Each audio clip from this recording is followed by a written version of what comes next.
আপনি যদি ভেবে থাকেন কারো সাথে আপনার শত্রুতা নেই, আপনি রাস্তা দিয়ে খুব সুন্দরভাবে এক জায়গা থেকে আরেক জায়গায় নিরাপদে চলে যাবেন, আপনার কাছে থাকা মোবাইল ফোনটি আপনার কাছে সুরক্ষিত থাকবে, আপনার উপার্জিত টাকাগুলো আপনার কাছে সুরক্ষিত থাকবে, এমনকি আপনার জীবনটা এভাবেই সুরক্ষিত থাকবে, তাহলে আপনি ভুল ভাবছেন। আপনার কোনো শত্রু নাও থাকতে পারে। বিপদে পড়তে সবসময় শত্রুর প্রয়োজন হয় না, হঠাৎ করেই শত্রু তৈরি হয়ে যায়। আমার প্রাণপ্রিয় ভাই ও বন্ধুরা, আমি আজকে আপনাদের সামনে এমন একটি ভিডিও নিয়ে হাজির হয়েছি। আমার জীবনের সাথে ঘটে যাওয়া একটি ঘটনা আমি আপনাদের সামনে আজকে তুলে ধরব। এই ঘটনা সচরাচর ঘটে থাকে, অসংখ্য অগণিত মানুষের সাথে ঘটছে, যেটাকে আমাদের ভাষায় বলা হয় ফিটিং। রাস্তাঘাটে চলাফেরা করার সময় মানুষ হঠাৎ করেই এসে ফিটিং দেয়। সেই ফিটিংয়ের হাত থেকে যদি বাঁচতে চান, নিজেকে সুরক্ষিত রাখতে চান, আপনার কষ্টে উপার্জিত টাকা দিয়ে যে মোবাইল ফোনটিকে কিনেছেন সেটাকে যদি নিরাপদে রাখতে চান, এমনকি আপনার উপার্জিত টাকাগুলোকে যদি আপনি নিরাপদে রাখতে চান, তাহলে আজকের এই ভিডিওটা মনোযোগ সহকারে দেখুন, কথাগুলোকে শুনুন। প্রতারকরা কিভাবে চক্র তৈরি করে আপনাকে, আমাকে, আপনার মতো আমার মতো সাদা সিধা সরল সোজা মানুষগুলোকে তারা কিভাবে ফিটিং দেয়। ফিটিং দিয়ে আপনার কাছে থাকা, আমার কাছে থাকা পরিশ্রমের টাকায় কেনা মোবাইল ফোনটিকে তাদের হাতে তারা নিয়ে নেয়, উপার্জিত টাকাগুলোকে কিভাবে নিয়ে নেয়। আমি একদিন রাস্তা দিয়ে সন্ধ্যার সময় এক জায়গা থেকে আরেক জায়গা যাচ্ছি।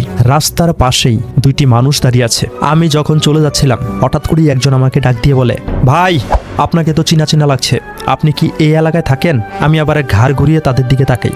আমি তখনই তাদেরকে বলি, ভাই আপনারা কি আমাকে বলেছেন? তখনই তাদের পক্ষ হতে বলা হয়, হ্যাঁ আপনাকেই বলেছি। তখন আমি তাদেরকে বলি, আমি তো এই এলাকায় থাকি, হয়তো কোথাও কোথাও আমাকে দেখেছেন, সে কারণে হয়তো আমাকে চিনা চিনা আপনাদের কাছে লাগছে। তাদের পক্ষ হতে আমাকে তখন বলা হয়, আচ্ছা ভাই আপনার নাম কামরুল না? আমি বললাম না না না, আমার নাম কামরুল না, আমার নামটা আমি তাকে বলে দিই। তখন বলো, ও আচ্ছা আচ্ছা, আপনার আব্বু তো দোকান করে তাই না? আমি সাদা সিধা সরল সোজা মনে বলে দেই, না আমার আব্বু কোনো প্রকার দোকান করে না, আমার আব্বু হচ্ছে একজন চিকিৎসক, মানে কবিরাজ।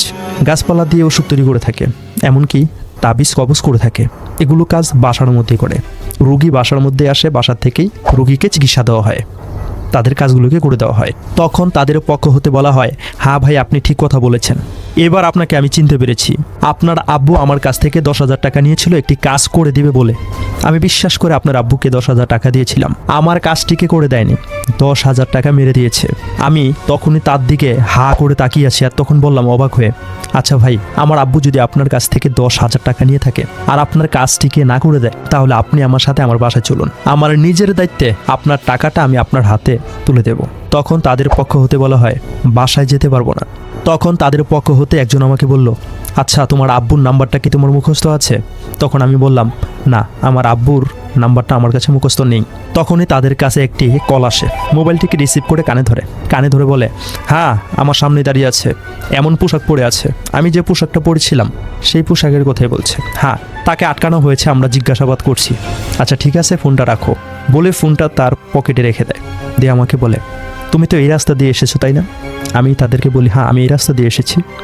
আচ্ছা আসার সময় কি দুইটা মেয়েকে দেখতে পেয়েছো একসাথে দাঁড়িয়ে আছে? তাদের এই প্রশ্নের উত্তর আমি বলি, আমি তো অসংখ্য অগণিত মেয়ে মানুষই আসার সময় দেখেছি, কোথায় 2 জন দাঁড়িয়ে আছে, কোথায় 5 জন দাঁড়িয়ে আছে সেটা তো আমি লক্ষ্য করিনি। আমাকে বলছে, এই মাত্র আমাকে ফোন দিয়ে বলল, তুমি আসার সময় 2টি মেয়ের ছবি তুলেছো, আমাকে ফোন দিয়ে বলেছে, তুমি কেন 2টি মেয়ের ছবি তুললে? আমি বললাম আজীব ব্যাপার, আমি ছবি তুললাম কখন? তাদের 2 জনের মধ্যে যে মানুষটা বেশি শক্তিশালী, দেখতে একটু স্মার্ট, লম্বা চূড়া, সেই মানুষটা আমাকে বলছে, তুমি হয়তো আমাদেরকে চিনতে পারছো না, আমরা কিন্তু প্রশাসনের লোক, আজকে সিভিল পোশাকে এসেছি, এলাকাটা দেখতে এসেছি, টহল দিতে এসেছি, আমাদের এলাকাটা কেমন চলছে। আমি তখন হা হয়ে তাদের দিকে তাকিয়ে আছি, আমি কি বলবো?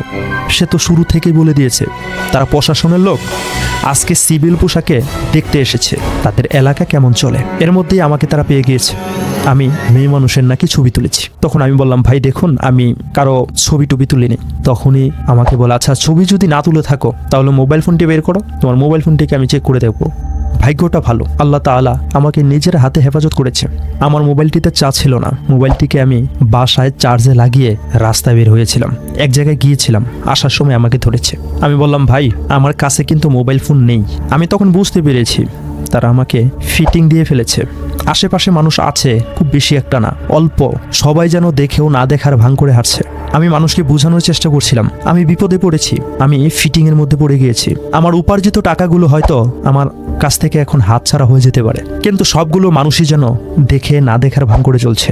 আসলে এই মানুষগুলোর কোনো দোষ নেই। এই ঢাকা শহরে কেউ চায় না বিপদে পড়ুক, সবাই সবার সেফটির কথা ভাবে। কোথায় কি হচ্ছে না হচ্ছে সবার এটা দেখার সময় নেই। অনেক মানুষ আমাকে দেখছে চলে যাচ্ছে, অনেক মানুষও বুঝতে পারছে যে আমি ফিটিংয়ের মধ্যে পড়ে গিয়েছি, কিন্তু কেউ সহযোগিতা করার জন্য আসছে না। অবশ্য তাদের দোষ নয়, কেউ ঝামেলায় জড়াতে চায় না, সেজন্যই কেউ হয়তো এমন সিচুয়েশনে কাছে আসছে না। কি আর করার। আমি তখন বললাম, ভাই আমার কাছে কিন্তু মোবাইল ফোন নেই। যে মানুষটার কাছে মোবাইল ফোন নেই সেই মানুষটা কিভাবে ছবি তোলে? বলছে পকেট ফুলে আছে, তুমি বলছো তোমার কাছে মোবাইল ফোন নেই, বের করো ফোনটা। আমি তখন পকেট থেকে মোম বের করি। আপনারা হয়তো জেনে থাকবেন আরো 12-13 বছর আগে সোয়েটারের কাজটা খুব বেশি চলেছিল। আমি সোয়েটার ফ্যাক্টরির একজন অপারেটর ছিলাম, লিটিং অপারেটর। তো সুতার মধ্যে অনেক সময় মোম ঘষতে হতো, কোম্পানির পক্ষ হতে সেই মোম দেওয়া হতো না, আমরা এক্সট্রা ভাবে বাহির থেকে মোম কিনে ব্যবহার করতাম। সেই মোম আমার পকেটের মধ্যে আছে। ঘষতে ঘষতে মোবাইলের একটা সাইজ হয়ে গিয়েছে। বাসায় গিয়েছি, মোবাইলটা চার্জে লাগিয়েছি। ওই সময় তো টাচ ফোন ছিল না, বাটন ফোন ছিল, মানে বড় বাটন ফোন আর কি, মেমোরি ব্যবহার করা যেত। মোমটা ঘষতে ঘষতে মোবাইলের মতো লম্বা হয়ে গিয়েছে, মোমের টুকরা আর কি। মোমের টুকরাটি আমার পকেট থেকে বের করতে মনে নেই, কিন্তু মোবাইল ফোনটিকে চার্জে লাগিয়ে আমি বাইরে এসেছিলাম। পকেট থেকে মোমটা বাইর করতে করতে তাড়াতাড়ি আমার হাত থেকে তারা টান দিয়ে নিয়ে নেয়। তখন দেখতে পায় যে এটা আসলে মোবাইল ফোন নয়, এটা একটা মোম। তখন তারা আমাকে বলে এটা দিয়ে কি করা হয়। আমি তখন তাদেরকে বিস্তারিত বলি যে আমি সোয়েটার ফ্যাক্টরিতে চাকরি করি, কাজ করি। এই মোমটা প্রয়োজন হয় নিজের কাজের সাথে, শক্তি প্রসেস মারতে অনেক পরিমাণে শক্তি লাগে। এই মোম যদি সুতার মধ্যে ঘষা হয় তাহলে শক্তিটা একটু কম লাগে, বডিটাও অনেক সুন্দর হয়, মানে সোয়েটারটা অনেক সুন্দর হয়, ড্রপ করে না। তখন তারা বলে ও আচ্ছা আচ্ছা আচ্ছা, তাহলে হয়তো অন্য কেউ মোবাইলে ছবি তুলেছে, তুমি না, তুমি মোবাইলে ছবি তুলোনি। যে মানুষটার কাছে মোবাইল ফোন নেই সেই মানুষটা কি ছবি তুলতে পারে? তখন বলছে তোমার ওই পকেটটা খোলা দেখা যাচ্ছে, ওই পকেটের মধ্যে কি? নিশ্চয়ই ওই পকেটের মধ্যে মোবাইল ফোন আছে। আমি তখন তাদেরকে বলি না ভাই, আমার সেই পকেটের মধ্যেও মোবাইল ফোনটি নেই, আমার সেই পকেটে মানি ব্যাগ। বলছে মানি ব্যাগের মধ্যে নাকি আমি মোবাইলটা ঢুকিয়ে রেখেছি। মানে এমন একটা বেকায়দায় আমি পড়ে গিয়েছি। আমি না তো তাদের কাছ থেকে ছুটে আসতে পারছি, আবার তাদের কাছে আপনারা জানেন যারা ফিটিং দেয় তাদের কাছে কিন্তু খুর আরো বিভিন্ন ধরনের দেশীয় অস্ত্র থাকে। সবাই কিন্তু সবার জীবনকে ভালোবাসে, কেউ চায় না পাঁচরাপাঁচি করে তার শরীরের মধ্যে ক্ষত হোক। যে কারণে আমি চাচ্ছিলাম তাদের কাছ থেকে যেন সুন্দরভাবে ছুটে আসতে পারি। তখন বাধ্য হই মানি ব্যাগটা আমার বের করতে। মানি ব্যাগটা বের করার সাথে সাথেই বলছে এই মানি ব্যাগটা তোমার নিজের হাতেই খুলো, দেখতে চাই মানি ব্যাগের মধ্যে কি কি আছে। তো মানি ব্যাগটা আমি নিজের হাতে তাদেরকে খুলে খুলে দেখাচ্ছিলাম। আল্লাহ তাআলা আমাকে হেফাজত করেছে। আমি বেতন পেয়েছি 14,000 টাকা। সেই 14,000 টাকাই আমার মানি ব্যাগের মধ্যে আছে। যেদিন বেতন পেয়েছি তার পরের দিনের ঘটনা। আমার বাবার কাছে টাকাগুলো এখনো আমি দেইনি, বাসায় গিয়ে টাকাগুলো দেব, সেই সময়ের একটা ঘটনা। সেই দুইজন মানুষ আমার মানি ব্যাগটি তন্ন তন্ন করে খুঁজেছে, 14,000 টাকা তারা দেখতেই পায়নি, অথচ টাকাগুলো একদম সামনে। 4 টাকা খুচরা আছে, 2 টিকি নোট 2টা, 4 টাকা পেয়েছে, কিন্তু 14,000 টাকা তারা দেখতেই পায়নি। তখন আমাকে বলে আচ্ছা তোমার কাছে টাকা নেই? আমি বললাম যে না, আমার কাছে টাকা নেই, এই মানি ব্যাগের মধ্যে যা টাকা আছে এগুলোই আছে, এর বাইরে আমার কাছে আর কোনো টাকা নেই। তখন তারা আমাকে বলে আচ্ছা ঠিক আছে বাবা, এখন আমাকে বাবা করে বলছে, তোমাকে একটা রিক্সা ঠিক করে দিই, তুমি সেই রিক্সা দিয়ে বাসায় চলে যাও। আমার মুখ ফুসকে তখন বের হয়ে চলে এসেছে, আপনাদের ভাড়া দিতে হবে না, ভাড়া আমি দেবো। তখন বলে টাকা তোমার কাছে আছে? বললাম না, টাকা আমার মানি ব্যাগে যা আছে তাই, আমার বাসার থেকে এনে তারপর টাকা দেবো, রিক্সার ভাড়া দিয়ে দেবো, রাস্তার সাথে আমার বাসা। তখন বলো আচ্ছা ঠিক আছে, তাহলে বাবা তুমি যাও, তুমি ভালো থাকবে, তোমার আব্বুকে আমাদের সালাম দেবে। তোমার আব্বুর কাছে আমরা কোনো কাজ করতে দেইনি, মিস্টেক হয়েছে, তোমার আব্বু না, এটা অন্য একটা মানুষ আমার 10,000 টাকা মেরে দিয়েছে। এটা বলে আমাকে সেখান থেকে চলে আসতে বলে। আমি তাড়াতাড়ি করে চলে আসি, বাসায় আসি, বাসা থেকে লোকজন নিয়ে যাই। তারপরে সেখানে গিয়ে দেখতে পাই কেউ নাই, জায়গা একদম ফাঁকা। তো আমার প্রাণপ্রিয় ভাই বন্ধুরা, আল্লাহ তাআলা আমাকে নিজের হাতে হেফাজত করেছে বলেই আমার 14,000 টাকা তারা দেখতে পায়নি। সবার ক্ষেত্রে তার এটা হবে না। তো সচেতন করার উদ্দেশ্যে কিন্তু আজকের এই ভিডিওটা তৈরি করা। আমি আপনাদেরকে বলবো রাস্তাঘাটে চলাফেরা করার সময় নির্জন রাস্তাটা অ্যাভয়েড করুন। যেই রাস্তা দিয়ে মানুষজন খুব কম চলাফেরা করে সে সমস্ত রাস্তাগুলো অ্যাভয়েড করুন।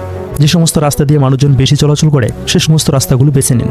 অজানা মানুষ যদি রাস্তাঘাটে আপনাকে কোনো কিছু জিজ্ঞাসা করে তাদের থেকে দূরত্ব বজায় রাখাটা একটা দায়িত্বশীল মানুষের কাজ। অযথাই অজানা মানুষের সাথে কথা বলা থেকে নিজেকে বিরত রাখুন। অপ্রয়োজনীয় কথা বলা থেকে অচেনা মানুষের থেকে নিজেকে সরিয়ে রাখুন।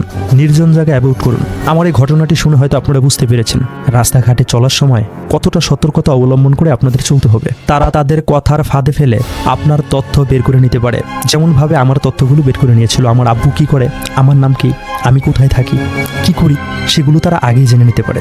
কাজেই সাবধানতা অবলম্বন করুন। অজানা মানুষ থেকে নিজেকে দূরে সরিয়ে রাখুন। সবসময় ভালো থাকবেন, সুস্থ থাকবেন, নিজের জীবনকে ভালোবাসুন। অন্যকে সচেতন করার উদ্দেশ্যে চাইলে ভিডিওটিকে শেয়ার করে দিতে পারেন। সবাই ভালো থাকবেন। আসসালামু আলাইকুম ওয়া রাহমাতুল্লাহি ওয়া বারাকাতুহু।